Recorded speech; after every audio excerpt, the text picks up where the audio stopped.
지금은 딸이 결혼해서 잘 살고 있는데 이전에 큰 아픔을 겪어서 이렇게 사연을 쓰게 됐습니다. 그럼 제 딸에게 벌어진 일과 각성한 제가 무슨 복수를 저질렀는지 빠짐없이 솔직하게 서술해 보겠습니다. 부디 제 이야기를 끝까지 들어주세요. 바로 시작하겠습니다. 제 나이 37에 딸아이가 태어났습니다. 아주 기쁘고 행복한 일이었죠. 그런데 집사람이 딸아이를 낳고 며칠 뒤 숨지고 말았어요. 일주일 내내 진통을 겪다가 새 생명을 출산하고 온몸이 만신창이가 됐는데 시름시름 앓다가 쇼크사로 세상을 떠났죠. 그래서 전 한동안 슬퍼하다가 호래비가 된 걸 받아들이고 딸을 키워야 했답니다. 제가 배운 것도 없고 가지고 있는 기술이 하나도 없어서 공사장 인부로 일하고 있었는데 공사 일이 매일 있는 것도 아니어서 다른 일을 겸업으로 하게 됐어요. 방앗간에서 빻은 고춧가루나 새로 뽑은 떡을 배달하는 일을 틈틈이 하면서 공사장에서 일했기 때문에 벌이는 그냥저냥 충분했던 것 같습니다. 그렇게 벌어들인 돈은 오로지 제 딸을 위해 썼고 딸을 위해 저금해뒀답니다. 딸아이에게 시켜주지 않은 사교육이 없을 정도로 많은 걸 해줬어요. 남들 다 하는 태권도와 피아노, 주산학원, 학습지 등등 딸이 배우고 싶어하거나 재밌어하는 건 모두 시켜줬죠. 그중 피아노를 제일 좋아한 딸은 피아니스트의 꿈을 가지게 됐고 고등학교 때까지 열심히 배웠답니다. 그리고 대학을 실용음악과의 피아노 전공으로 들어가면서 딸의 꿈은 한 발짝 가까워졌습니다. 대학을 졸업하고 오케스트라에 지원했는데 번번이 떨어지고 말았어요.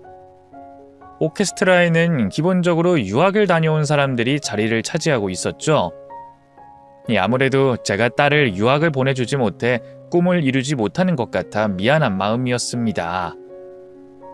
여하튼 딸아이는 현실을 받아들이고 진로를 바꿔 피아노 선생님이 됐답니다. 집 근처 새로 생긴 피아노 학원에 들어가 아이들을 가르치게 됐죠. 딸은 아이들을 가르치는 게 너무 재밌고 보람이 있다며 처음 가진 직업에 크게 만족하며 지냈답니다. 그렇게 여러 해가 지나도록 딸은 여러 피아노 학원에 파트타임으로 일하며 아이들을 가르치며 일했고 저는 여전히 공사장 인부로 돈을 벌었습니다. 딸아이 나이가 결혼할 때가 다가오다 보니 제가 한 푼이라도 더 모으려고 주말에도 쉬지 않고 일했답니다. 그러다 딸아이가 30살이 되면서 남자친구를 집으로 데리고 왔더군요. 태권도장을 운영하는 사내였는데 듬직하고 점잖아 보였습니다. 딸과 예비 사위는 같은 상가에서 각자 아이들을 가르치며 오가다 인연이 됐다고 하더군요. 이 정도면 더할 나위 없을 딸의 짝이라는 생각이 들어 기쁜 마음으로 결혼을 승낙해줬습니다. 사위의 집안은 저와 다르게 크게 사업하는 유능한 부모를 뒀더군요. 상견례 자리에서 제가 공사장 인부와 방앗간에서 배달하며 돈벌이를 했다고 하면 크게 실망할 줄 알았는데 사돈 내외는 저에게 혼자서 고생 참 많이 했다며 위로하기도 하고 딸을 훌륭하게 키웠다며 대단하다고 칭찬을 했습니다. 이렇게 저는 딸아이에게 걸림돌이 되지 않아 얼마 뒤 결혼식을 올렸답니다. 제 손을 잡고 신부 입장을 하는 순간은 가슴이 얼마나 시리고 아프던지 꼭 세상에 저 홀로 남겨진 기분이 들었네요. 그렇게 딸 내외는 좋은 아파트에 신혼집을 마련했고 제가 지원해준 혼수를 채워서 살기 시작했습니다. 둘은 신혼이라 매일같이 깨가 쏟아졌는지 전화통화를 하면 목소리가 항상 밝았고 가끔 만날 때면 얼굴이 활짝 핀 꽃처럼 많이 예뻐졌더라고요. 이제 딸아이가 잘 사는 걸 보게 됐으니 저도 공사장 일을 그만두게 됐습니다. 이제 사위가 딸의 가장이 됐으니 제가 짐을 내려놓게 된 거죠. 저는 63세 나이에 몸쓰는 일을 그만두고 다른 직업을 선택했습니다. 제 나이대 은퇴한 남자들이 많이들 하는 경비원을 시작하게 됐어요. 가끔 경비원 갑질하는 뉴스가 등장하긴 했지만 제가 취직한 아파트에는 나쁜 사람 하나 보이지 않았답니다. 수고한다며 음료수를 건네주는 이웃도 있었고 명절에는 참치 세트 선물을 주는 이웃도 있었어요. 너무 감사하고 좋은 사람들을 매일 만나게 되니 경비원을 오랫동안 힘닿는 데까지 할 생각이었습니다. 2년 동안 딸아이가 잘 살고 있었고 저도 경비원으로 제 2의 인생을 즐겁게 살고 있었는데 어느 날 위기가 찾아왔답니다. 늘 해맑은 딸아이가 수심 가득한 얼굴로 저를 찾아와서 밥을 먹었어요. 무슨 일이 있는 게 분명해 보여서 식사를 마치고 숟가락을 내려놓자마자 물었습니다. 윤정아, 무슨 일인지 말해봐. 나한테 무슨 일 있는 것처럼 보여? 아빠는 네 얼굴만 보면 다 알아. 얼른 걱정거리 있으면 털어놔봐. 역시 우리 아빠네. 아빠는 내가 어렸을 때도 다 맞췄잖아. 아빠 실은 내 남편이 조금 수상해. 수상하다니? 뭐 김서방이 무슨 짓이라도 벌인 거야? 착실하고 좋은 놈인 줄 알았는데 무슨 사고라도 친 거니? 그게 물증은 없는데 꼭 바람 피우고 있는 것 같아. 느낌이 쎄한 게 꼭 다른 여자를 만나고 있는 것 같다고. 전화를 베란다에 숨어서 받기도 하고 태권도장 쉬는 시간에 찾아가면 문이 잠겨있는 날도 있어. 수상한 게 여러 가지인데 확실한 게 없어. 김서방이 바람이라도 피운다고 생각하는 거니? 딸아이의 말을 듣자 저는 고개를 갸웃거리며 대답했습니다. 사위는 성실하고 친절한 데다 아이들을 교육하는 태권도장 관장이었기 때문에 그런 파렴치한 짓을 저지를 것 같진 않았거든요. 그런데 딸아이가 의심스럽다고 하니 귀를 기울이게 됐고 곧 도와줘야겠다는 판단이 들었답니다. 그래서 딸에게 만약 사위가 바람이 난 상태면 이혼할 각오가 됐냐고 물었습니다. 윤정아, 아주 만약에 김서방이 바람 피우고 있다면 이혼할 수 있겠냐? 아무래도 바람난 남편이랑은 못 살 것 같아. 다른 여자랑 지저분한 관계를 가진 사람하고 어떻게 한 방을 쓰겠어. 그래, 알겠다. 그럼 아빠가 김서방에 대해서 알아보도록 하마. 이 아빠만 믿어. 아빠한테 해결해달라고 온 건 아닌데. 윤정아, 이 아빠는 너 때문에 사는 사람이야. 네가 상처받거나 힘든 일이 있으면 당연히 내가 해결해야지. 걱정 말고 돌아가서 아무 생각하지 말고 푹 쉬어라. 이 아빠만 믿고 기다려보라고. 괜히 김서방한테 티내지 말고. 아빠 미안해. 이런 일로 찾아와서 신경 쓰이게 해서 미안.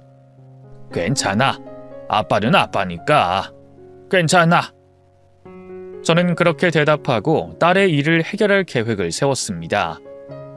다음 날이 쉬는 날이어서 딸과 사위가 일하는 상가를 한 바퀴 돌아봤습니다. 그런데 예상치 못한 벽보를 보고 이거다 싶었습니다. 경비원을 급하게 구하고 있다는 문구가 쓰여 있는 벽보였거든요. 이에 저는 바로 상가 관리인을 찾아가 면접을 보게 됐고 다음 날부터 출근하라는 말을 들었습니다. 그래서 아파트 경비원을 그만두고 상가로 출근했습니다. 딸과 사위에게 들키지 않으려고 모자를 깊이 눌러쓰고 마스크를 착용하고 최대한 눈에 띄지 않으려고 애썼습니다. 그리고 사위의 행태를 유심히 살펴봤죠. 사위는 태권도장에서 아이들을 1시간 가르치고 30분 정도 청소하고 정비한 다음 수업을 진행하더군요. 아무리 봐도 일과 시간에는 허튼 짓을 하지 않는 것 같아 퇴근 후의 행실까지 살펴봤습니다. 하지만 수상한 건 하나도 나오지 않았어요. 딸아이가 괜한 의심을 하는 것 같다는 생각이 들기도 했죠. 그 상가에서 일한 지 일주일이 지나고 2주차가 되자 시간적 여유가 더 많이 생겨서 사위의 태권도장 근처를 더 자주 가서 살펴봤어요. 그런데 꼬리가 길었는지 사위가 멀리서 저를 부르더군요. 어이 경비, 이리 와봐요. 네? 저요? 아 그래 당신 말이야. 놓치느라 귀가 어둡나. 빨리 와봐. 사위 몰래 경비로 일해보니 실제 성격이 어떤지도 금세 파악이 되더군요. 어른한테 반말하며 명령조로 말하는 게 아주 싹수가 노래 보였습니다. 저는 고개를 숙이며 사위에게 다가갔습니다. 그러자 사위가 말하더군요. 어이 경비, 여기 복도 꼴이 뭐야? 청소하는 아줌마가 없으면 당신이라도 쓸고 닦아야 할 거 아니야. 네? 아이 관장님, 저는 건물을 관리하는 사람이지 청소는 하지 않습니다. 그리고 청소는 아침 저녁으로 아주머니들이 하신다고요. 게다가 태권도장 앞에 버려진 쓰레기는 관장님이 치우셔야죠. 아이들이 어지럽힌 거잖아요. 뭐야? 이 놓친내 봐라. 야, 주제를 알고 말 대답을 해. 당신 월급이 어디서 나오는 줄 알아? 여기 상가들이 내는 관리비로 먹고 사는 거라고. 그럼 내가 갑이고 당신이 을이니까 시키는 대로 하란 말이야. 사위의 얼굴을 똑바로 보진 않았지만 저를 때리기라도 할 기세더라고요. 그래서 전 고개 숙여 사과하고 청소하겠다고 대답했습니다. 아이 관장님, 제가 죄송합니다. 들어온 지 얼마 안 돼서 잘 몰랐습니다. 얼른 쓸고 닦고 하겠습니다. 진작 그럴 것이지. 하여튼 경비하는 쓰레기들은 하나같이 대가리에 든 게 없어요. 야, 깨끗이 반질반질하게 닦아놔라. 그렇게 사위의 실체를 알고 뒤로 물러났습니다. 그리고 청소를 하며 이를 갈았죠. 증거만 걸리면 가만두지 않겠다고 다짐과 맹세를 했어요. 그리고 오후 3시쯤 수업이 끝나고 4시까지 수업이 없었는데 사위가 정비를 하지 않고 불을 끄고 있더군요. 그렇다고 밖에 외출한 것도 아니었는데 말이죠. 뭔가 이상하다 싶어서 모퉁이에서 몸을 가리고 지켜봤습니다. 이윽고 태권도장에서 학부모로 보이는 여자가 몰래 나왔어요. 옷매무새를 만지며 나오는 걸 봐서는 태권도장 안에서 더러운 짓을 하고 나오는 것 같았습니다. 딸아이의 느낌이 맞았던 거죠. 저는 부하같이 밀어 당장 들이닥쳐 혼쭐을 내주고 싶었지만 확실한 현장을 잡은 게 아니었으니 다음 기회를 잡기로 결심했습니다. 사흘 뒤 3시쯤 다시 태권도장이 보이는 복도 모퉁이에서 감시하고 있었는데 곧 사흘 전 봤던 학부모가 태권도장으로 들어갔고 불이 꺼졌습니다. 분명히 바람이었습니다. 저는 조금의 시간이 지나고 층계에 있는 소화전 버튼을 눌렀답니다. 이윽고 큰 소리가 울려 퍼지자 상가의 사람들이 모두 밖으로 나왔는데 사위와 학부모도 뛰쳐나오더군요. 저는 그때 몰래 태권도장 안으로 들어갔습니다. 여전히 불이 꺼져 있어서 구석탱이에 쪼그려 앉았습니다. 잠시 후 소화전 소리가 그치면서 사위와 학부모가 태권도장 안으로 들어왔어요. 둘은 사무실로 들어가더군요. 그리곤 더러운 대화 소리가 들려왔습니다. 자기야, 나 완전 놀랐잖아. 혹시 내 남편이 바람난 거 알고 찾아왔나 싶어서 쫄았다니까. 자기랑 열심히 하고 있었는데 소화전 소리 때문에 소름 돋았다니까. 나도 그랬어. 그런데 꽤 스릴 있고 재밌지 않아? 아이들 오기 전에 한판 하는 거 진짜 끝내주게 스릴이 있다고. 자기야, 이리 와봐. 하던 거 계속하자. 시간 20분밖에 없어. 빨리 끝내고 수업 준비해야 해. 20분이면 충분하지. 홍콩 다녀오고도 남는다고. 좋아. 자기야, 내일도 올 거지? 당근이지. 내일도 모레도 글피도 와서 자기랑 뜨겁게 달굴 거야. 이 스릴 만점 바람을 매일매일 피울 거라고.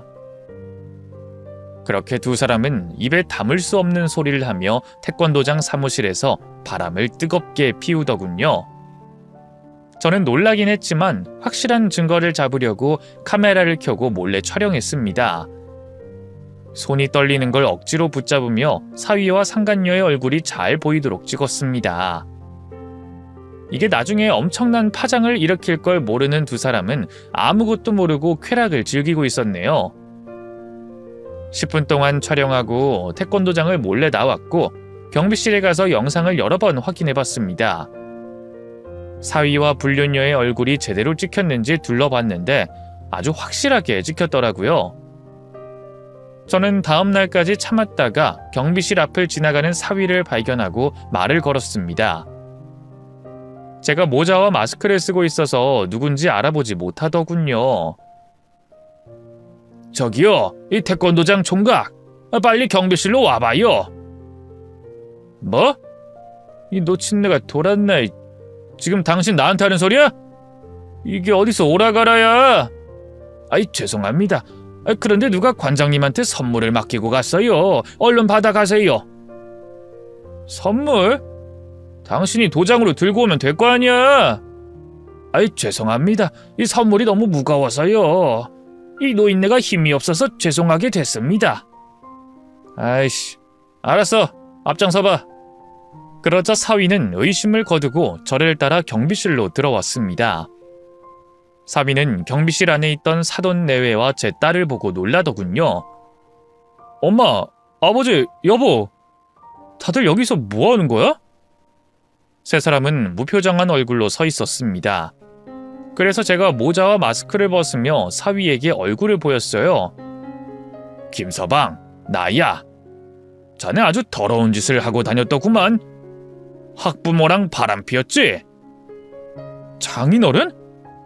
장인어른이 여기 왜 경비원으로 취직하셨어요? 그래, 경비한테 갑질 아주 잘하더구만.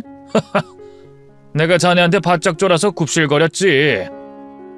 그런데 그건 중요한 게 아니야. 내 딸에게 자네 입으로 솔직히 말해봐. 바람 피운 사실을 고백하라고. 저와 딸, 사돈 내외가 노려보자 사위는 천연덕스럽게 무슨 말을 하냐며 자긴 하늘을 우러러 한 점 부끄러움이 없다고 말하더군요. 장인어른, 도대체 뭘 봤다고 이런 말도 안 되는 소리를 하세요? 제가 바람을 피웠다고요? 그것도 학부모님이랑? 그게 말이 된다고 생각하세요?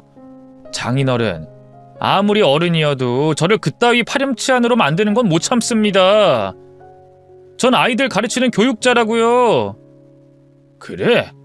자네는 잘못한 게 하나도 없다고? 그럼 이 동영상 같이 보고 똑같이 말하는지 보겠네. 자네 얼굴이 생생히 나오니 한번 구경해 보게나. 저는 핸드폰에 영상을 켜서 사위에게 보여줬습니다. 그러자 얼굴이 홍당무가 되며 바닥에 주저앉더군요. 사위는 무릎을 바로 꿇고 딸아이에게 사과했답니다. 여보, 내가 미쳤었나 봐. 미안해. 학부모님이 자꾸 유혹하는데 나도 모르게 넘어갔어. 원래 남자들은 유혹에 약해. 이런 식으로 넘어가서 바람 피우는 남자들 많단 말이야. 여보, 난 바로 이 여자 정리할 수 있어. 정말이야. 그렇게 무섭게 보지 말고 무슨 말이라도 해봐. 날 한 번만 용서해줘. 당신 정말 더러운 인간이더라. 우리 아빠한테 막대하는 거 잘 봤다. 완전 개자식이었어. 그리고 학부모랑 바람 피운 것도 미친 짓인데 아이들을 가르치는 태권도장 안에서 그 짓을 해? 네가 사람 새끼냐, 이 개자식아? 딸아이는 이성을 잃고 사위의 양뺨을 사정없이 날렸습니다. 사돈 내외는 이를 가만히 보고만 있었고 저 또한 딸이 화가 풀릴 때까지 때리도록 내버려뒀어요. 잠시 후 숨을 몰아쉬며 때리기를 멈춘 딸아이는 통보하듯 사위에게 말했습니다. 너랑은 끝이야. 나 당신이 학부모랑 바람 피운 거 소문내서 태권도장 문 닫게 만들 거야. 위자료는 물론이고 너랑 바람난 옆편 애한테 상간녀 손해배상도 하고 가정 깨버릴 거야. 여보, 제발 그러지 마. 나 한 번만 봐줘. 나에 대한 소문이 나면 당신한테도 좋을 게 없잖아. 당신이 내 아내라는 걸 알 사람은 다 알아서 당신도 피아노 학원에서 일하는 게 어려워질 거라고. 이성적으로 생각해, 여보. 이번 한 번만 눈 감아줘라. 다시는 바람 피우지 않을게. 내가 이렇게 빌 테니까 딱 한 번만 살려줘. 난 벌써 피아노 학원 관두고 나왔어. 내가 얼굴 들고 여기서 일할 수 있겠니? 그리고 지금쯤 너랑 바람난 년도 남편한테 끌려서 여기로 올 거야. 뭐? 그럼 다 알렸다는 거야? 잠깐만. 장인어른. 이게 다 장인어른이 한 짓이죠? 왜 이렇게까지 하신 거예요? 날 따로 불러서 주의만 주고 끝낼 수 있는 일을 왜 이렇게 키운 겁니까? 꼭 저와 윤정이 사이를 깨버리고 일을 키워야 했나요? 사위놈은 도리어 저에게 큰 소리 치더군요. 그러자 딸아이가 사위의 따귀를 연신 날리며 쌍욕을 퍼부었습니다. 이게 감히 우리 아빠한테 큰 소리를 쳐? 넌 입이 10개라도 할 말이 없어야 하는 상황이라고! 이 발정난 놈아! 이윽고 사위의 상간녀와 남편이 경비실로 들어왔습니다. 상간녀는 얼마나 많이 맞았는지 눈탱이가 밤탱이가 됐고 머리털이 여기저기 뻗어 있는 게 꼭 사자머리 같았습니다. 결국 사위 옆에 상간녀까지 무릎을 꿇게 됐고 바람 피해자들에게 온갖 욕과 따귀를 맞았습니다. 상간녀 남편은 사위놈을 얼마나 많이 때리던지 큰일이 날 것 같아 제가 말리기까지 했답니다. 이봐요 선생, 그만하세요. 이 정도면 충분해요. 더 패다간 송장 치르겠어요. 이러면 선생이 잡혀 들어가겠다고요. 어르신이 증거 잡은 분이시죠? 감사합니다. 하마터면 아무것도 모르고 등신같이 살았을 겁니다. 이번에 내 마누라가 얼마나 더러운 걸레년인지 알게 돼서 덕분에 이혼하게 됐다고요. 그리고 이 자식은 내가 상간남 손해배상 청구하는 건 물론이고 학교 학원 할 것 없이 소문내서 다시는 태권도장 못하도록 막을 겁니다. 그렇게 마무리가 되나 싶었는데 매를 맞던 사위가 몸을 날려 상간녀 남편을 덮치더군요. 태권도 관장이라 힘이 보통 센 게 아니었습니다. 저와 사돈 내외가 뜯어 말리려고 해봤는데 이미 눈깔이 돌아가서 바닥에 눕힌 상간녀 남편을 두들겨 팼답니다. 이게 안 되겠다 싶어서 제가 박치기 한 방으로 사위를 눕혀버렸네요. 제 머리가 어질거렸지만 다행히 큰 화를 당하지 않고 끝이 났습니다. 결국 사위놈은 그 자리에서 비린내가 나도록 흠신 두들겨 맞고 멍투성이로 쫓겨나게 됐어요. 사돈 내외는 저에게 고개 숙이며 사과했고 어떤 보상이라도 다 해주겠다고 약속하고 사라졌답니다. 상간녀는 남편에게 이혼을 당하고 버려졌고 제 사위도 딸에게 소송을 당해 엄청난 위자료를 주고 이혼당했습니다. 또 학부모들 사이에서 소문이 나서 태권도장 문을 닫게 됐답니다. 이로써 사위를 제대로 응징해주고 복수의 막을 내렸습니다. 여기서 모든 게 끝나고 딸아이가 다 잊고 새롭게 시작하면 좋았겠지만 딸에는 트라우마가 심했는지 피아노 학원을 그만둔 날부터 집에만 있었어요. 한 달이 넘도록 집 밖을 나가지 못하더라고요. 제가 여러 번 타일러서 산책이라도 시켜주려고 해봤지만 몸을 덜덜 떨면서 방 안으로 도망가더군요. 윤정아, 조금이라도 움직이자. 햇빛을 5분만 쬐고 들어오자고. 아빠, 나 못 나가겠어. 현관 밖으로 나가면 속이 울렁거리고 머리가 어지러워. 아직 준비가 안 된 것 같아. 아유, 이게 다 무슨 일이니? 애초에 내가 그놈 알아보고 허락하지 말았어야 했는데. 미안하다, 윤정아. 아빠가 왜 미안해? 잘못은 그 자식이 했는데. 아빠, 나 아직 마음의 준비가 되지 않았어. 조금만 더 집안에서 지낼게. 딸아이는 충격이 심했는지 은둔형 외톨이로 몇 달이나 보냈답니다. 제가 병원에 가서 상담도 받고 약도 먹어보자고 옆에서 설득하고 타이르기를 반복하자 딸애가 제 마음을 알아주고 몇 달 만에 제 손을 잡고 외출을 했답니다. 식은땀을 흘리며 몸을 벌벌 떨었는데 제가 병원에 다녀오면 괜찮아질 거라고 수십 번 말해주며 병원에 도착했답니다. 정신과 선생님은 딸의 상태를 보더니 일단 안정제를 맞아야겠다며 링거를 놔줬습니다. 그리고 한숨 자고 일어난 딸아이와 상담을 해봤는데 사위놈에게 받은 충격 때문에 헤어나오지 못하는 것이라며 약 처방을 받고 나왔답니다. 그리고 약을 열심히 먹어가며 지냈더니 어느새 딸아이는 상태가 호전됐어요. 홀로 마트도 다녀오고 운동도 다녀올 만큼 회복이 됐답니다. 하지만 아직은 사회생활을 하는 건 겁이 난다며 일자리를 구하는 건 미루겠다고 했습니다. 아빠, 지금 내 상태로 아이들 가르치는 건 어려울 것 같아. 내 감정이 너무 우울해서 아무도 만나고 싶지 않아. 그래, 푹 쉬어. 시간이 얼마나 걸리든 마음의 준비가 될 때까지 쉬기만 해. 예.